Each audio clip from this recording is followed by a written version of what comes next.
వరంగల్ జిల్లా నర్సంపేట పట్టణంలోని Karnasri multi speciality ఆసుపత్రిలో తన ప్రమేయం లేకుండా తన గర్భసంచి తొలగించారని శివరంజని అనే మహిళ చేసిన ఆరోపణలకు సంబంధించి సుమోటోగా కేసు స్వీకరించిన టీజీఎంసీ బృందం ఇప్పటికే ఆసుపత్రిని తనిఖీ చేసి వారి వద్ద ఉన్నటువంటి వివరాలు సేకరించింది. తాజాగా ఆ ఆపరేషన్లో పాల్గొనే డాక్టర్లకు నోటీసులు అందజేసేట్టుగా సమాచారం అంతా ఉంది.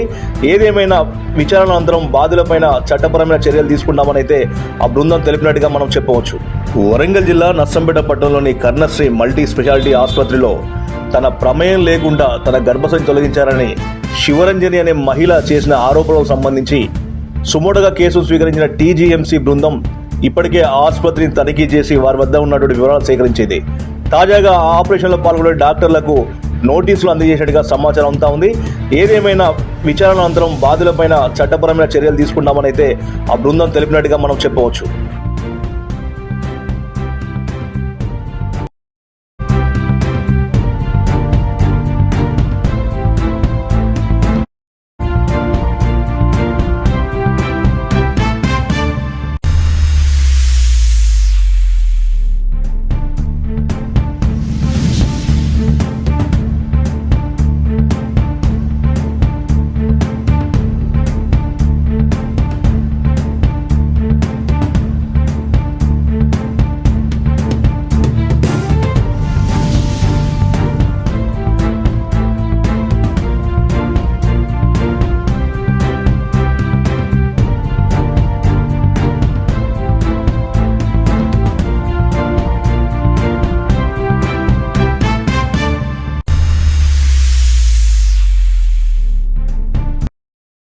వరంగల్ జిల్లా నర్సంపేట పట్టణంలోని కర్ణశ్రీ మల్టీ స్పెషాలిటీ ఆసుపత్రిలో తన ప్రమేయం లేకుండా తన గర్భసంచి తొలగించారని శివరంజని అనే మహిళ చేసిన ఆరోపణలకు సంబంధించి సుమోటోగా కేసు స్వీకరించిన టీజీఎంసీ బృందం ఇప్పటికే ఆసుపత్రిని తనిఖీ చేసి వారి వద్ద ఉన్నటువంటి వివరాలు సేకరించింది.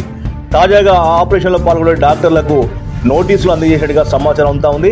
ఏదేమైనా విచారణ అనంతరం బాధితులపైన చట్టపరమైన చర్యలు తీసుకున్నామని అయితే ఆ బృందం తెలిపినట్టుగా మనం చెప్పవచ్చు.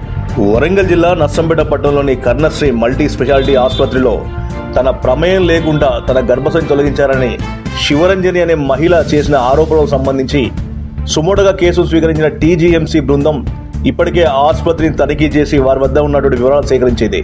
తాజాగా ఆ ఆపరేషన్లో పాల్గొనే డాక్టర్లకు నోటీసులు అందజేసేట్టుగా సమాచారం అంతా ఉంది.